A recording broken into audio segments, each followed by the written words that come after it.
Hi everyone, my name is Deputy Speaker Gonzalez, and we, the Student Community Movement, we run a town hall every year. So just so you notice, if you are an underclassman, we do this every year so we can speak to our RIC administration more with President Warner, so he can know what is going on within the RIC community, especially with students. You guys, we pay for the tuition, we have a right to, use your voice to see what we can make better here at RIC, because you are the face of Rhode Island College.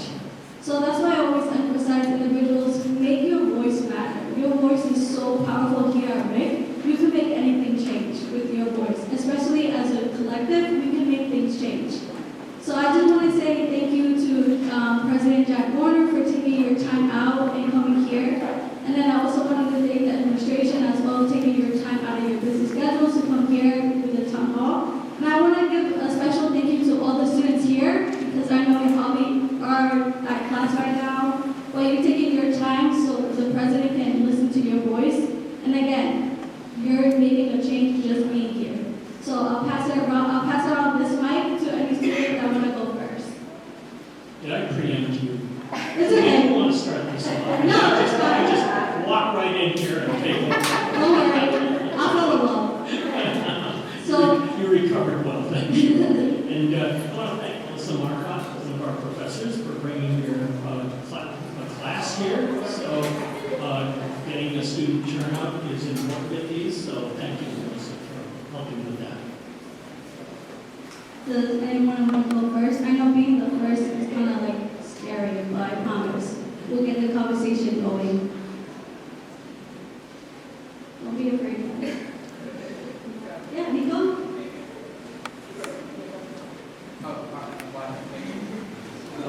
Hello? Okay. So this is less of a concern with faculty and staff and more just something I wanted to bring up to Dr. Warner as somebody who has the power to change things in the community here. Not that I don't, but somebody that, I suppose I am an adult. Wow, that doesn't feel right anymore. Anyways, I was going to say, as somebody We do have a psychologist in the room if you need to talk this out. maybe I will. We'll talk later. I would like to bring up the problem with rats in Weber Hall, honestly. Rats. Because it's actually been kind of an issue lately, and I just wanted to make sure it got to your ears. Sorry to kind of start this off on a weird foot, everyone. Yeah, I just wanted to make sure that you knew that there are rats in Weber Hall, and it has been an ongoing issue for quite a while for some of my suite mates that have had rats in their rooms. Rats or mice? I'm not sure. I think it was rats though. Rats? Okay. Well, I'm like Indiana Jones. I hate rats. So let's see what we can do about that. For reference, they seem to be behind the heaters from what we can hear. We can always hear them scrabbling around there at night. So they're in the walls? In like the walls and vents. And it would be quite nice if they could not be in the walls and vents. It sounds like something we ought to bring in an exterminator for. So, can I address that? Yeah. Sorry. No, that's okay. Thank you very much. So, hi, I'm Darcy, I'm Director of Residential Life. So I wanted to let you know that about 2 weeks ago, we got a brand new exterminator who came in, and they come in every other day to our hall to take care of mice issues, not rats. It is my It is mice. Sorry. Yeah, there is a distinction, so I just want to put that out there. And they seem to have really, they're not finding any evidence of mice still there, so Okay. that doesn't mean they're not still there, but I think it makes it the problem is getting taken care of, so I just wanted to let you know. Thank you. Yeah. I can just I just wanted to kind of bring that up for most of one of my suite mates who came back from break with like 4 full rat traps, mouse traps. Oh, And- the spring break? For this break. Okay, will you do me a favor? Yeah. Can you have your friend email me the phone number? Yes, of So course. I make sure that we get it back to the Of course. Thank you. But yes, we do have a brand new company that is contracted literally just for Weber Hall, so they've been treating the entire building. We appreciate that. Thank you. Yeah, of course. I know it's not. Yeah, thank you for bringing that up. Yeah, we'll want to stay on top of that too, if the problem continues. Yeah. So, I put my cat into service. But, okay.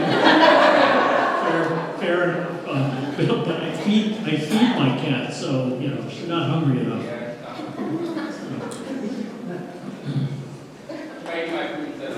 Yeah. Else? Members of SCG, feel free. You hear about these issues all the time. So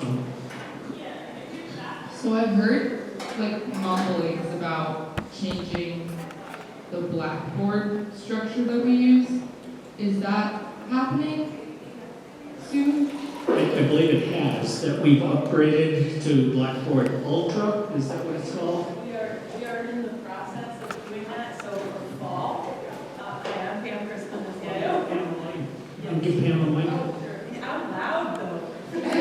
Not a problem. This is your moment, Pam. Hi, yes, can you hear me with that? Okay, great. We are in the process right now of doing the testing. We've got some faculty members that you may be in their classes, they're early adopters. So they're in Blackboard Ultra right now. We did offer a couple of student training classes for those early adopters, and then we'll also be offering some training classes. So, yes, you will get some information about that. And is Frank Costello here? By fall, yeah, it'll be for fall. So, oh, Frank, sorry you're outside. So I know you and Kyle are working together on scheduling some trainings for Blackboard Ultra. So that'll happen. I'm not sure exactly when. Sure, so for mentioning, we did have a conversation about it, and I actually have 2 classes that are utilizing it, and as I understand, that's the trial phase this semester, and then Kyle had mentioned to me that when we're ready to move on to the next phase, that we'll continue the conversation and talk about what that will look like.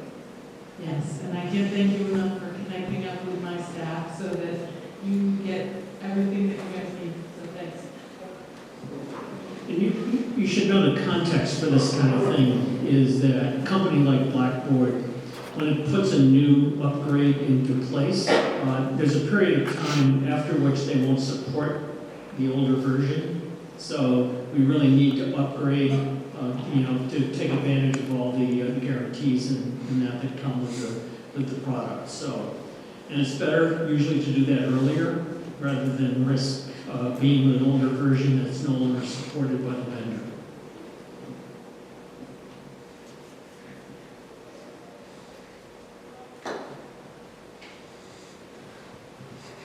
Actually, numerous issues to flight, especially concern regarding disability.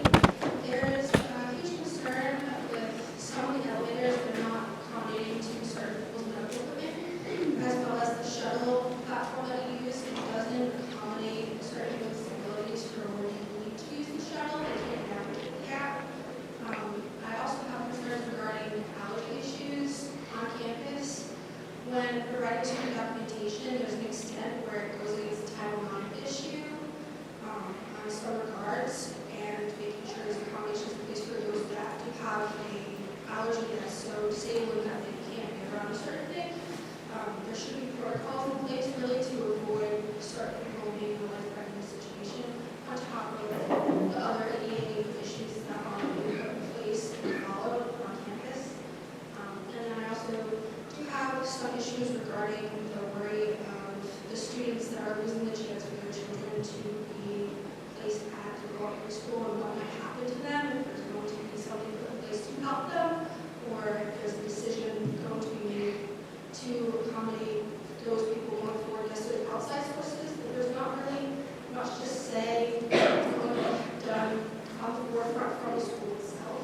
I mean, turning them to outside sources is great, but what's something that you can do to show that you care enough for the equity of your students and also their disabilities? There's a parent with disabilities that has a child. It's even harder. The people that are in the military that have children, it's even harder. And there's also students who can't navigate the shuttle or have mobility issues. So there's a couple issues improvement. I've heard people say they're going to improve, I've heard people say they're going to put things in place, but they're not really doing so. Their actions speak louder than words. Okay, well, I heard three areas of concern there. One has to do with the elevators and the ramp on the shuttle. An elevator upgrade or a replacement of an elevator that's not big enough is, if I'm hearing it right, there are certain elevators that are not big enough. That's at least $1 million issue to attend to, so that's not something that we have the resources to do in the short term. In the long term, we can certainly look at our elevators for compliance and that kind of thing. Ramps? Or at least ramps to the exterior doors so when they can get to the floors that they need to. Okay, so that's easier to look at. That's that one. And then the other one on allergies, I'm not clear. You said that there's some... Severe allergies, obviously you can't limit what other people bring into the classroom, you can't post notages, but for so much documentation can be provided, but when you deeply ask to the point where it violates the fifth rights and violates Title IX, it becomes an issue where you're not doing your job. So that's why I'm concerned of the safety of people that do have those issues being brought to their light of, I'm concerned if I'm going to enter a classroom and I'm going to have a reaction, but I have everything I need, and it's still not getting handled. So my concern is, what are you going to do and show us as students that you care enough to not violate their rights and do what you need to do to ensure your safety on campus? Well, I don't have a ready solution for you, but Erin, you want to comment? I'm not familiar enough with the depth of the problem to be able to show that I care enough. Sure, yeah, I can speak to a couple of things. One is that for folks who have any medical conditions that substantially impact their ability to be full participants in any of our educational programs, including in classroom spaces or in off-campus events that are a part of the academic program or a part of the experiential curriculum on campus, then that is something that we should be able to accommodate. I think one of the things that I'm hearing is a question about what's the quote-unquote burden of proof. And so one of the things that we have to do is make sure that when we're providing those modifications, that we're doing so in a way that is providing equity, right? So we do have a requirement for certain documentation to be provided for certain medical conditions that are not directly observable. And all of that is laid out on our website. There's also, if you're at all concerned about whether those procedures are being followed, you can seek an appeal or file a grievance through the Office of Institutional Equity as an additional layer of protection for students with disabilities. So those are two mechanisms that are built into the process to make sure that students with disabilities have access. But then there's another thing that I'm also hearing you say, Gia, is that there's the accommodation process, but then there's also the things that an institution can do proactively to think about universal design, right? What are the policies that we could put in place that could create more accessible environments for more students across the board?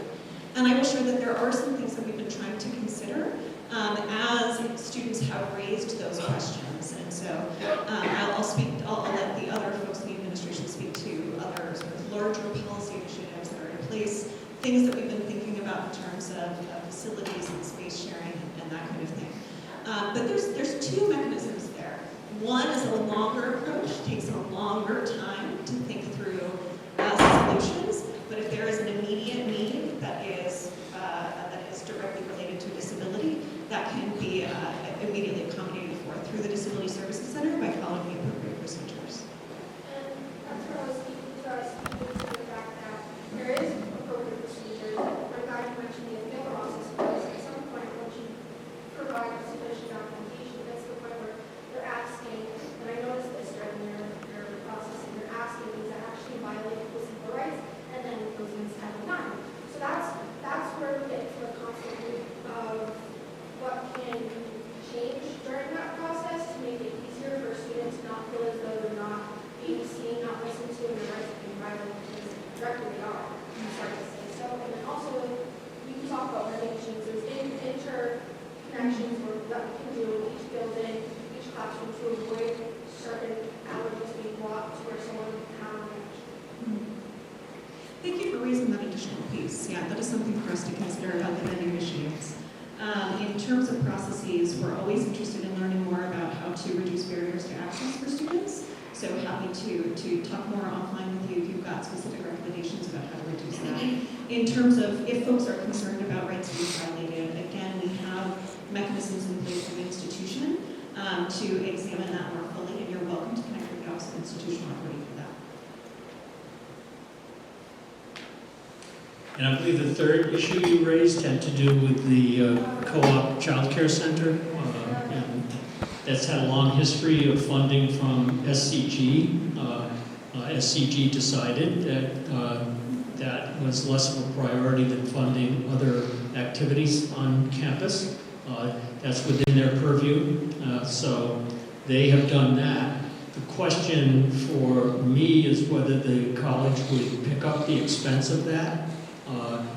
There's a considerable operating expense in order to preserve the pay structure that students and or faculty would pay for that. But there's also considerable capital expense for the facility itself, which is in bad shape. So. A grant that as long as the facility is going to stay open for at least 6 months, will fix building expenses. So that's also something that can be brought to light with numerous resources. It's more so the only extra knowledge to ensure people can continue their education whilst their children are doing it. But it's a lot harder. There's statistics, there's numerous studies, there's even people that can speak to it on how it really helps them with that one up being there at that work study. I know I would get my teaching fellowship if I was participating in my work study. So it's really the issue of what can you do to, even though the decision does go in place or if it doesn't, or whatever you figure out to solve the issue in that, what can you do to ensure that your students' lives are going to be detrimentally impacted? Because it is pretty detrimental on those parents and they don't have any other resources. Some people come all the way from Massachusetts or Pawtucket or wherever they may come from just to come to this school so their child can have a place with proper education while they're also getting proper education. So it's a matter of what can you do, not getting resources outside, maybe getting resources outside, maybe finding funding in the school. It's more so what can you do to ensure that your students can see that this college is the #1 learning college for adult learners. Because that is what Rick has been a couple times in the past couple years. So what can you do to ensure that that stays a possibility for you? I've met with a group that has made their case about that. We've looked at the financials. I can't guarantee that we are going to pick up that expense that we have not been picking up. So I can only say that we are considering it. We are looking at all the potential possibilities around it. We haven't made a decision yet, but I can't make a guarantee that it's going to happen. But I appreciate your advocacy for it. There was also voicing concerns on what student community government wanted to do with the building itself. They had thought about turning it into a recreational area, which also of course was concern of why extracurriculars are being focused on rather than education, because this again, first is a school, not a place to party or bring a pool table. There's also concerns of the safety of that, because the cameras in the building is far away from the police building, and also there have been some notified documentation of illicit activity being blocked and done in that parking lot, so cars outside at night or later times of the day. So since it's already happening now, and there's already disregard for the safety of people around that area, it's also a concern for the safety of people that would be in that building if or when it gets changed to something that SCG wanted to be changed to, which is a recreational area. So, sorry. Voicings on it. I'm here with SCG, my name is Gianna. We are not in any sort of control over what happens with that building, so anything that you might have heard about what we're doing with that building afterwards is absolutely a rumor, just because we were only able to manage what happened in that building through an agreement with Rhode Island College. The building belongs to them. And as for any illicit activity, I think that is most likely also hearsay, and it's also not something that... Reported, there's been some police reports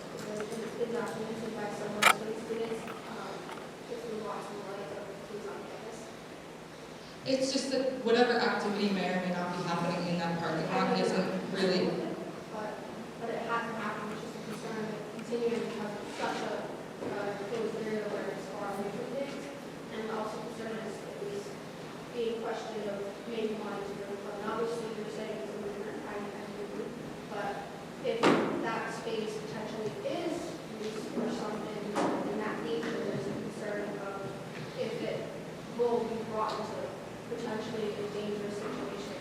So that's really the concern there. And I think that one of the questions too, though, would be like, if the activity is happening now, would anything, like the cooperative preschool is there right now and that activity is happening. So if the activity were to continue to happen, it wouldn't necessarily be because the co-op is no longer there. No, I'm saying it could increase because, yeah, it's only a small number, but what about? Well, knowing that- let me just intervene here for a minute, because this is a moot point. SCG does not own that property. Don't continue investing in the building and using it for its original purpose, it'll be taken down. So it won't be an ongoing hazard. And in the interim, between the point where there's no longer child care in the building and the time it's taken down, it'll be secured. So there would not be the potential for the kinds of activity that you suggest.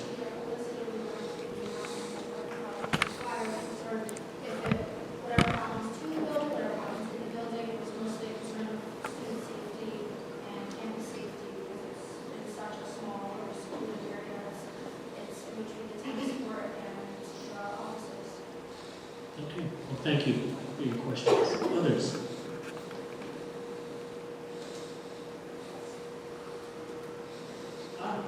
The cameraman.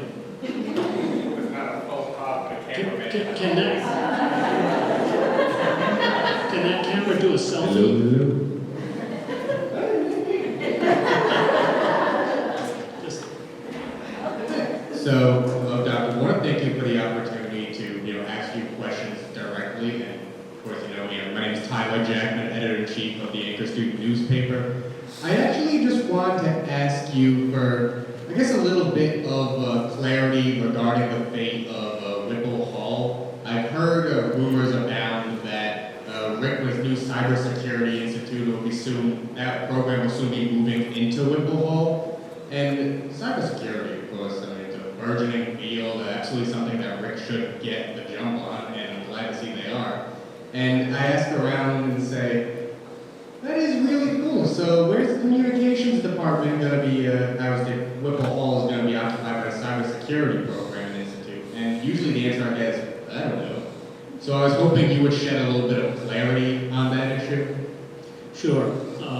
In fact, it is part of our capital development plan to go after $73.5 million,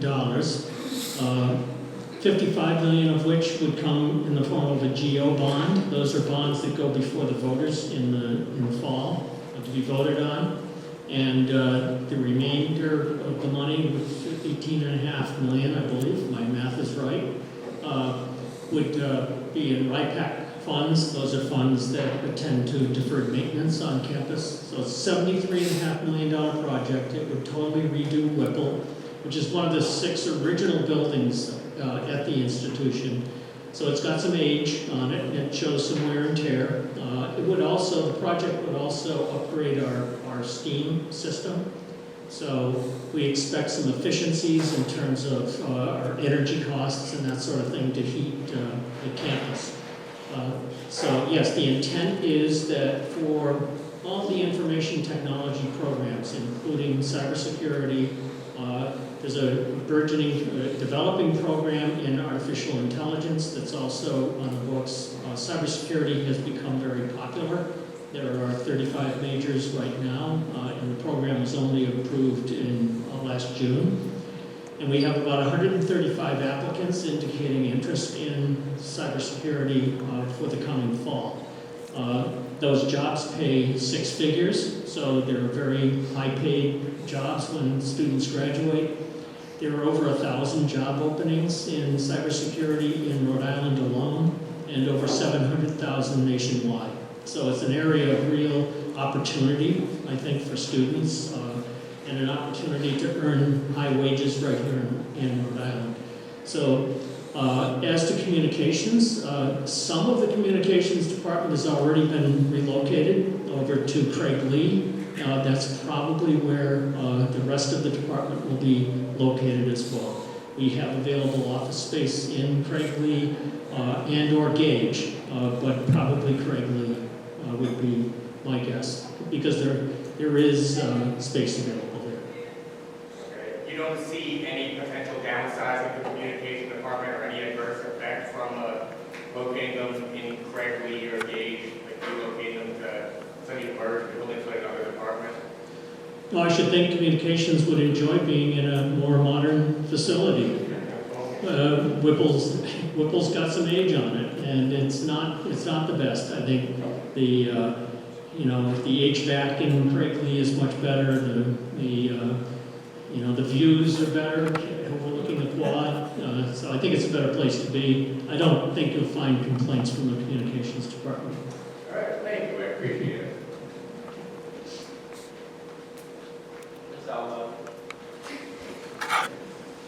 So, me and several of my parents, we use a program called Grammarly, which helps us edit our papers. But lately, me and my friends have been getting red flagged for using the AI technology to quote-unquote write the papers for us. So I'm just curious, what is the system in place to actually catch people who use ChatGPT maliciously and those people who use Grammarly to help with their, APA citations, which I'm not the best at?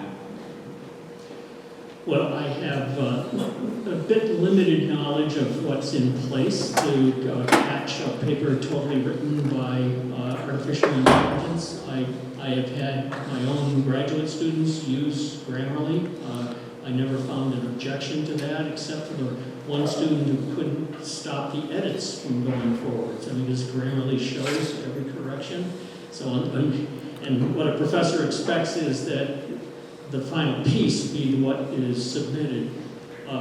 So I don't know what controls are currently in place, but there is software available that can check references and check whether something has been written by somebody else. I forget the name of it. There's a name to the software and it's escaping. Yes, it's one of the safest sign. Yeah.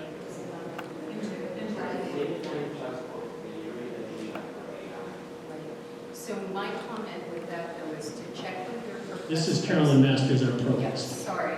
I would say to check with your professors as far as what their guidelines are, that they either have in their syllabus or whatever, as far as use of any kind of AI or that type of platform. Because sometimes the objective is that you are learning appropriate APA formatting. Other times, it's not that you know the perfect formatting, but can you put together the content of a paper? So I would say before you start using something like that, talk with your faculty member, look at the syllabus to see what they have outlined in there as far as what you can use or not. Because you really don't want to get caught with something that you're just using it to help improve your writing or whatever, and then next thing you know, oh geez, that's a violation.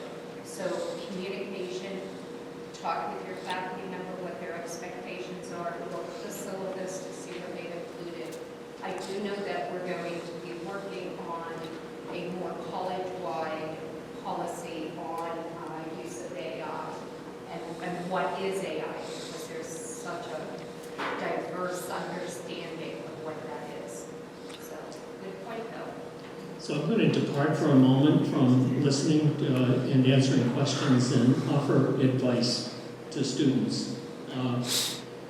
Being able to be a good writer or a good communicator, verbal communication as well, is one of the essential skills that any employer expects a student who graduates from this or any other higher ed institution to possess.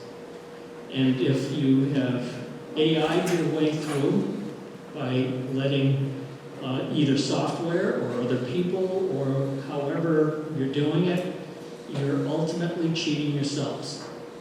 because when you write your first memo for the new employer, and it's revealed that you don't have those skills, employers quickly find the students who have skills, and the students who do not, or the graduates who do not, don't stay employed that long.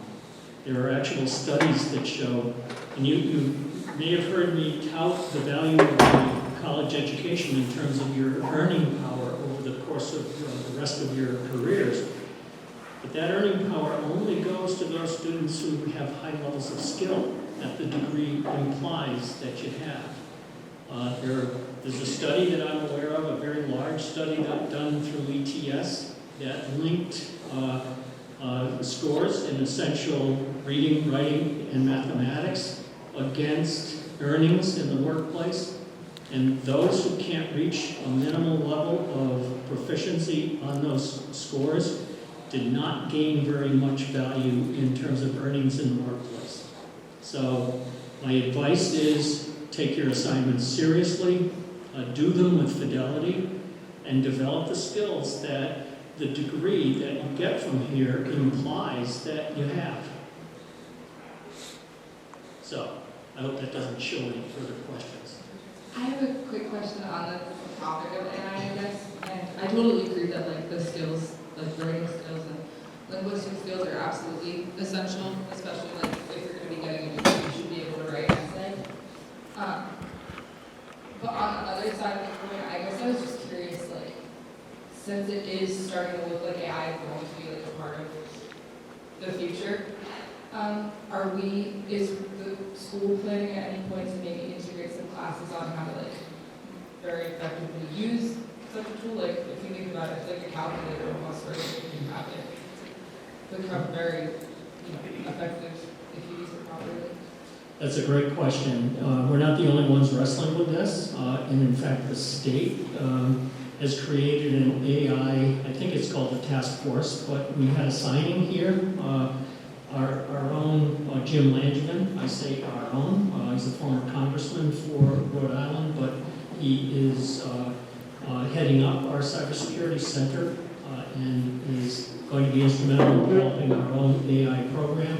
But he's chairing that task force for the state, because the state, as well as institutions like ours, is trying to wrestle with, what are the boundaries around AI? How do you keep it under its proper control, and how best to use it to people's advantage rather than their disadvantage. I think these are burning questions right now. I don't have good answers yet, but it's a process that is in place so that these issues can be debated over time. But you raised the right and important questions. I appreciate the question, the conversation. So to that point, we also need to be mindful, and we'll add input around how some of these tools are often used for assistive technology for students who may have disabilities, learning disabilities or other disabilities, where some of these programs like Grammarly and others may be part of their accommodations. And so that kind of angle or technical assistance or input will be provided on behalf of the college. So we don't swing so far the other way that we miss an opportunity to actually use these proactively with our students to help them succeed, right? And so I just wanted to make that point. That's Ana Cano Morales. He's our Vice President for External Relations and Diversity, Equity, and Inclusion. So thank you for that. And go ahead, Carolyn, did you want to? I was just going to say that to the point, we've been talking about also looking at first-year writing and how do we incorporate some of that as far as appropriate and ethical use of AI into that. And then also the next step then would be working with our FCTL, looking at how do we do that throughout curriculum, right? So that, because it's not just a one and done, it's going to affect so many things in our disciplines and in other courses, and then in our life. So it's a much bigger issue, and we need to tackle it so that it's done appropriately, because it's good. It could be a very good tool. In the wrong hands, it might not be, or the wrong way it's used. So There's some wonderful tools available that have been developed over the past couple of decades in AI. One looks at mathematics, for example, and you can be given what's called a computer adaptive test, where the test questions actually adapt to your answers. So if you get one right, it moves to a question that's harder. If you get one wrong, it moves to an easier one. But it also can diagnose which skills you've mastered versus which skills you've yet to develop. And so the testing can be both diagnostic and prescriptive, to say, you've already learned this amount, but if you're trying to build a pie of skills and get to the whole pie, you've got these slices already, but you have these other ones that need to be developed, and there'll be a prescription for you as you move through it. So there are already some pretty wonderful adaptations of AI out there, but let's keep them in their proper place, under control. So, good. Yes? I actually want to speak to that, using AI particularly.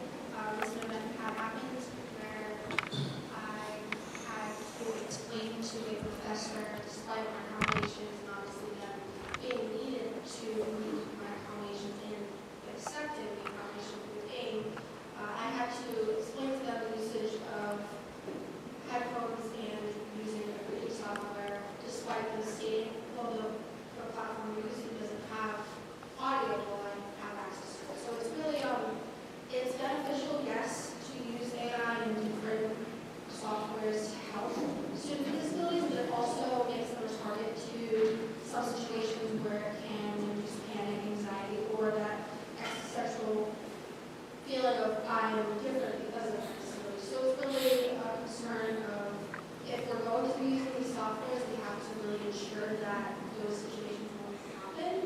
So my question is, what can you do or potentially communicate to your staff for those students that do have to use those things, that do have to use Braille, that do have to use Kurzweil, that they have to use Lean, to ensure, and other platforms, to ensure that they're going to feel as though they're not being put on a podium in front of the rest of the class and called out for using particular things when it's in their accommodations.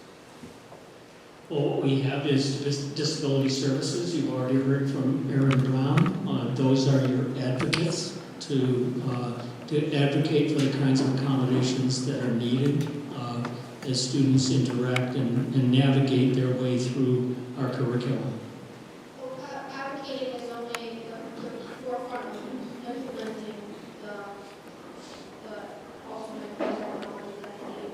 But what can we do to ensure afterwards that a student won't have to explain to their professor in front of some other peers why they use a certain technology or why they're doing certain things, and we put on the forefront of not so helpful or not so nice situation.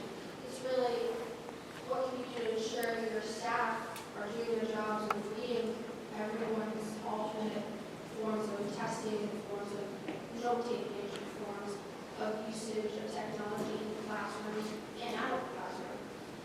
I appreciate your question. I'll take a stab at it. So some of the things that we've already been doing is the Disability Services Center has been partnering with the Faculty Center for Teaching and Learning, FCTL, which is professional development that we have at Rhode Island College, specifically for faculty. And so looking at instructional design, looking at universal design, looking at what you're talking about here, you're pressing the button on culture, on climate, on sensible belonging. And that is a deeper, longer road for us to all travel on. And so all of us are in need of education, of training, of sensitivity, of cultural humility, that people learn differently because we're all different people. And so we're on that journey. It's going to be a long journey, and we need your input and everybody's input to be able to really do right by our students and right by our mission. So I hope that answers some of your questions. It does. Thank you. I just wanted to make sure you're going to be educated. Thank you, Anna. Others? Yes. Don't feel bad about using Grammarly. Because Safe Assign is basically just an AI tool for professors. Like, having good, formatting is important, you're going to be like published or something like that. That's when you really don't want to like accidentally plagiarize it or something like that. Yeah, and you know, it's a little bit like if you learned arithmetic using calculators, you don't have number sense because you have to work with those numbers yourselves to understand it. I've always taken some pride in the sense that I could look at a column of figures and then look at an average, and I could say, that column of figures will not produce that as an average. I don't know where the error is, but there's an error in there somewhere, go find it. And so it's a valuable skill to have. And if you over-rely, for example, on Grammarly to learn APA, you need to learn APA. So you need to know the format. APA is used pretty much universally to do citations according to a prescribed format. It's not difficult to learn. You don't have to learn every nuance of it. I think the APA manual is about that thick, but you need to know most of it. You need to know the essential framework for putting the citation in place. The easy way is to press the button and let Grammarly do it for you. But my advice to you is learn it. It's important to learn. Thank you for adding the comment. Any other questions, guys? This is your time. How you doing? Hey everyone, my name is William. I'm a psychology student here at Rhode Island College, and thank you for Jennifer for hosting this in STG. I work along you guys do great things.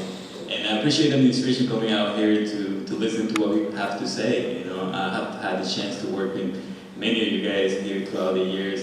I'm a proud CCRI student too, and then I came here, you guys opened your arms, and I've been having a great time here as a student. So I just want to highlight some of the great things you guys have done along the way. So I remember, I remember last year during this town hall, one of the topics was opening a lunch for students who come here to the Greek 24-hour lunch, I believe, something like that. And you guys managed to do that. So thank you guys. Round of applause for that, please. And also you guys fixed the bistro. I don't know if you guys know, we have a switch down there in a pool table, and I don't get to use it as much because I'm taking a lot of classes, but I'm glad all the students are able to use it, and I'm glad that they have it. And it just makes campus a overall better experience. So I just want to highlight some of that so you guys don't go here with like a sour taste, because you guys do great things to us students, and I know we have to also improve in other ways, but you guys are doing it, so thank you for that. And I just have to comment, I just got upstaged. Good for you, congratulations. And thank you for your comment. And those are examples of our trying to be responsive.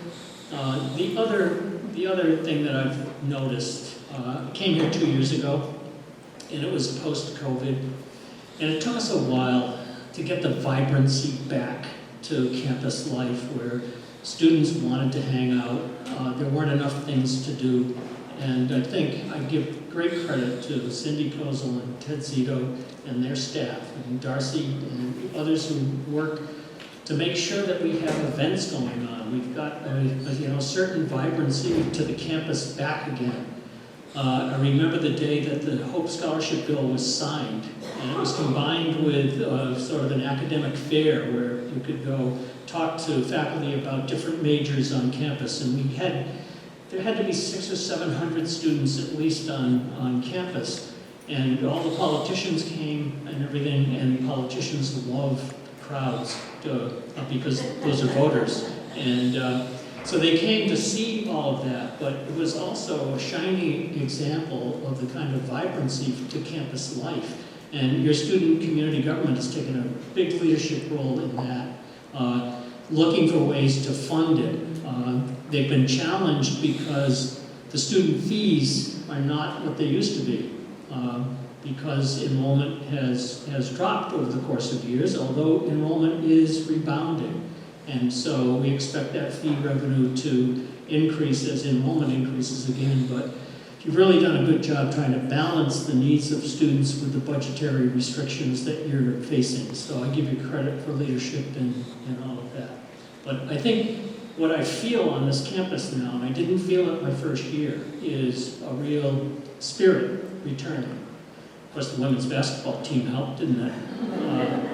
That gym was packed, and we got to host 4 rounds of the NCAA tournament here on campus. So these are just signs that we're on the move here, and you're all part of it.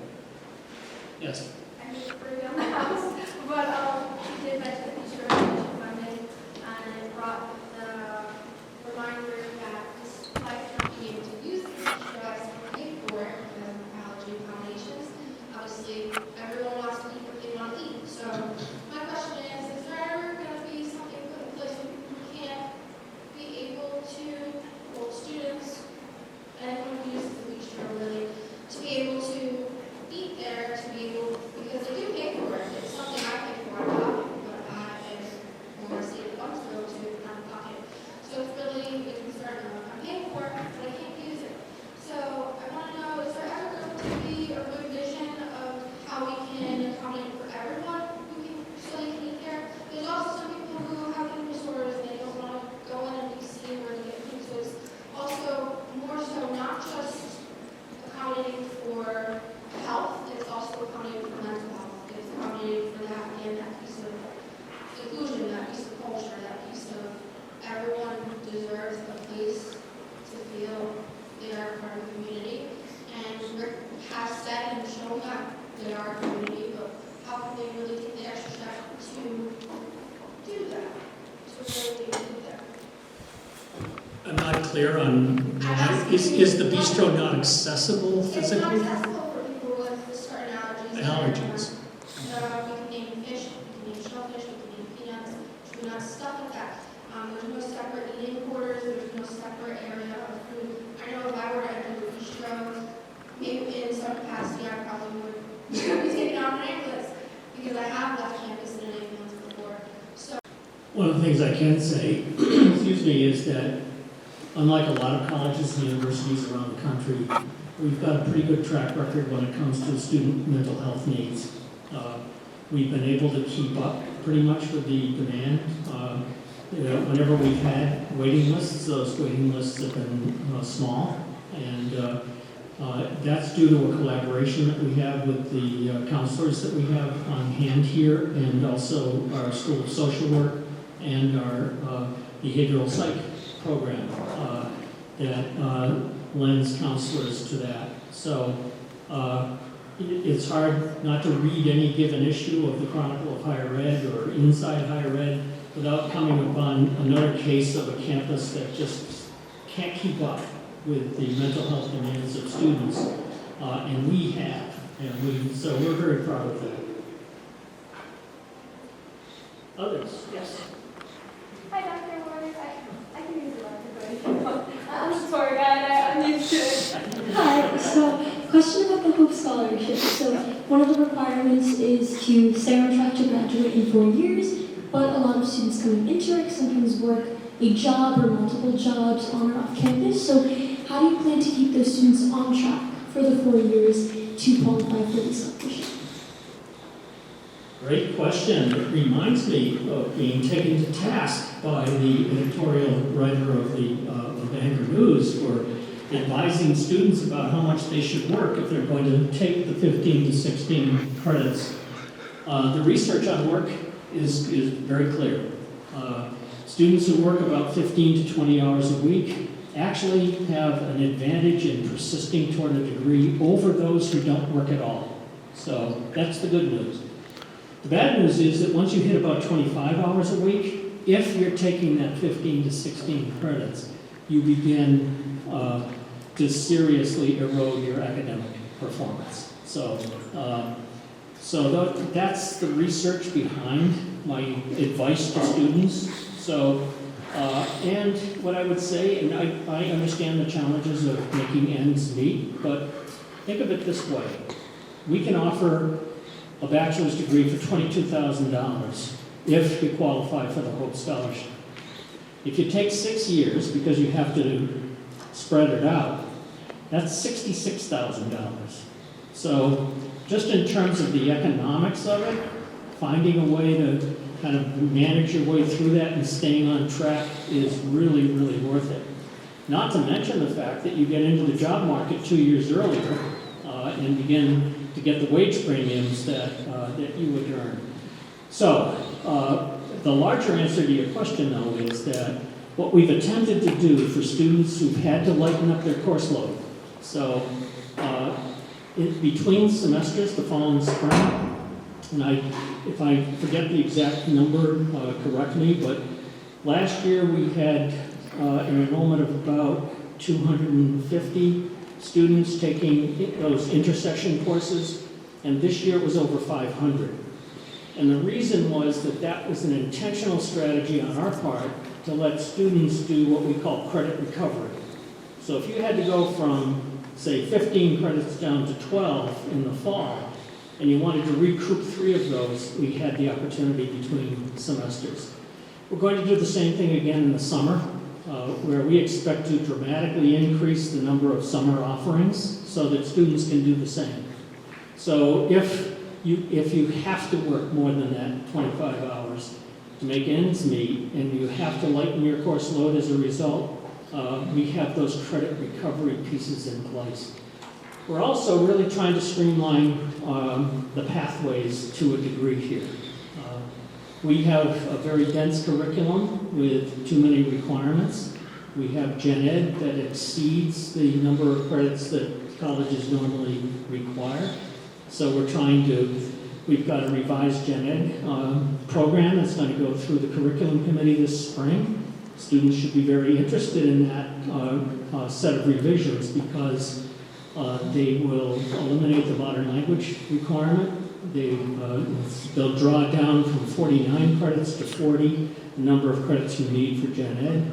It'll increase the number of electives that you can take, and it will also count certain courses in other majors to fulfill both Gen Ed and courses in the major. And all of those things are designed to streamline pathways for students to get through here in 4 years.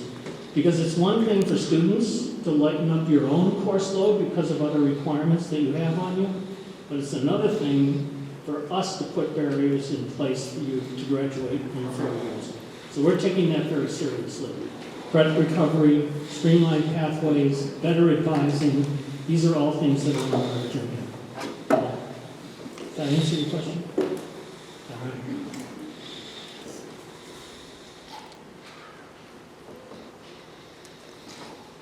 Any other questions, guys?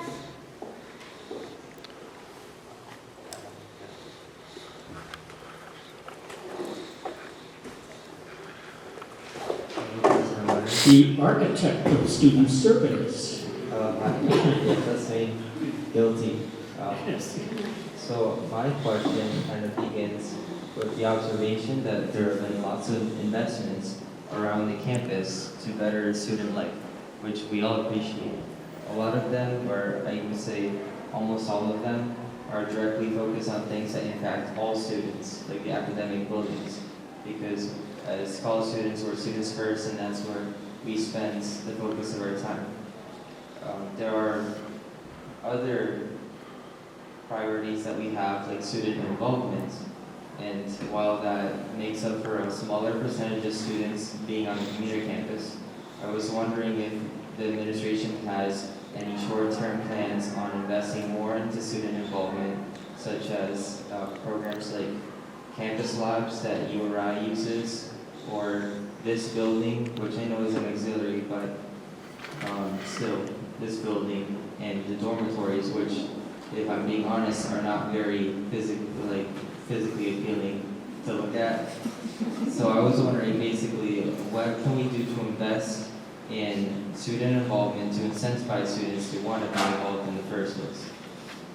Well, they're great questions, and I wish we had the investment capital that it would take to redo this building. This building's getting a little tired, as you know, you live here. And the residence halls particularly have the fiscal end of residence halls have not been managed as well as they could have over the years, and we don't have good reserves. We have made a request to the state to see if we can get some investment capital to do some fixes, particularly the elevators and some of the other issues that surround those residence halls. So we are after whatever resources we can to make those investments. The impact of COVID was very hard on lots of higher ed institutions, including this one. And one of the ways it impacts is that we don't have enough students in our residence halls yet to break even there. We're about 120 students away from the number that would create a surplus. Once you start getting surpluses, you can reinvest them back into the facilities.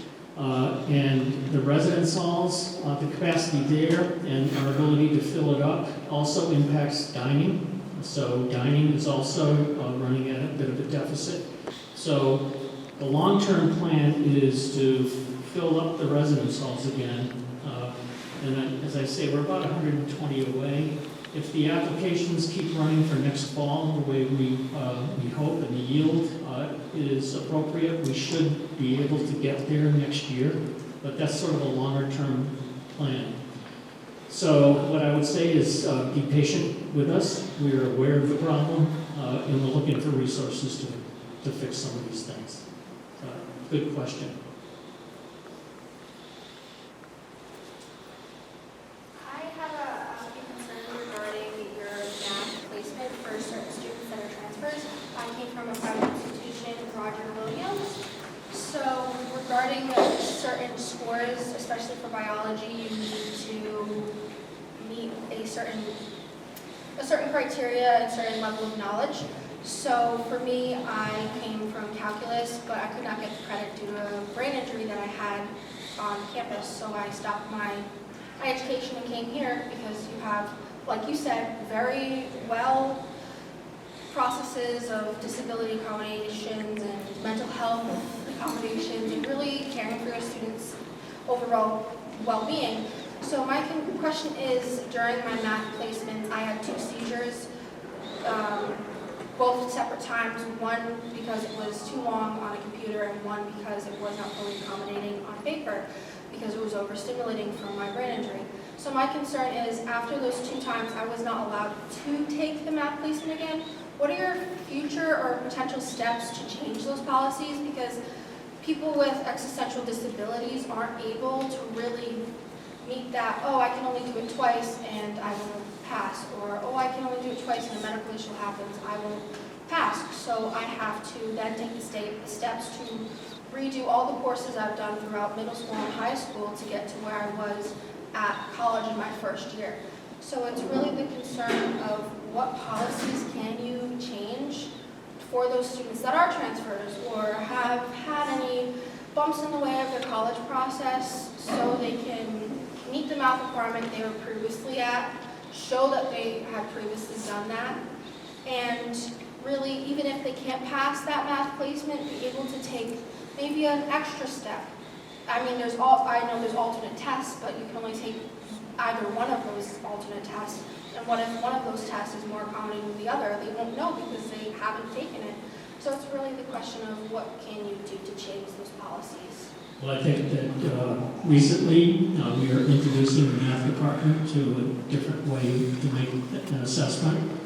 We've been using the same assessment that URI has done in the past. And since URI has changed, they're using an AI-assisted placement technology that allows for more repeated tests. So that's something that we're very interested in here. Yes, because I know at Roger Williams, my test was really I noticed that your scoring is you place at either an A, B, whatever, and it's a certain amount of points towards each question. But some of the questions, it's really not what you would expect on a college level. It's more so something you'd expect on a 10th grade test. So it's more, how can they prepare themselves? How can they ready themselves? How can, if that does happen where they do fail twice, how can they get an extra step or know which test which is an alternate test before that second math placement that you have done and that you're looking at changing with AI. What else can they do? Because mostly I notice it's AI based with your programming, but really at Roger Williams we use MapleSoft, and it's really helpful for and accommodating for everyone, not just the ladder of students, because really we're looking at, okay, we care for mostly the ladder of students, we care for all of the students, we care for the lesser ones. So it's, instead of focusing on one each group, look at the whole picture, and I'm really questioning what can you do besides saying what you've been looking at, what can you do, because again, actions versus words, what can you do to try to help everyone, not just one core piece of the puzzle. Well, by modifying the assessment itself and the number of times students have to take it, that's the kind of accommodation I'm hearing that you're asking for. That's exactly what we're looking into. Thank you.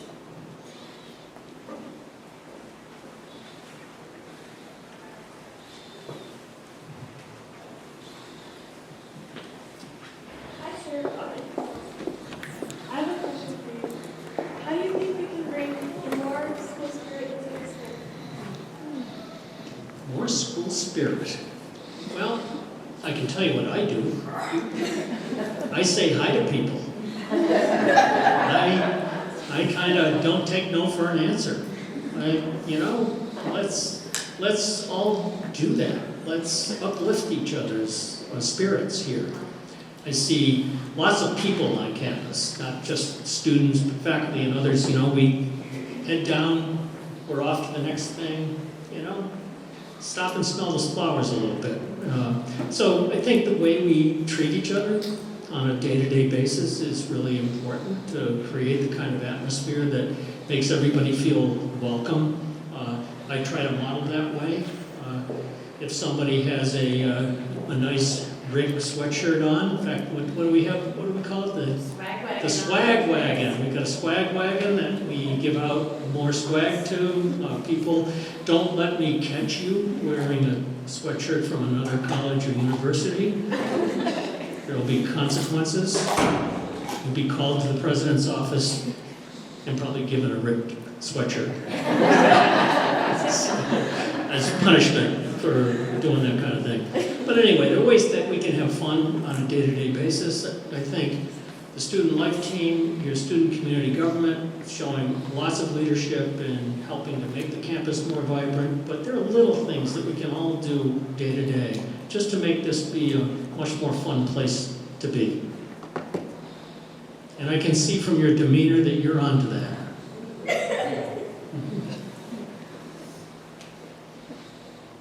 Do we have any other questions? Like, I know we have a class here that took their time out to come to Town Hall.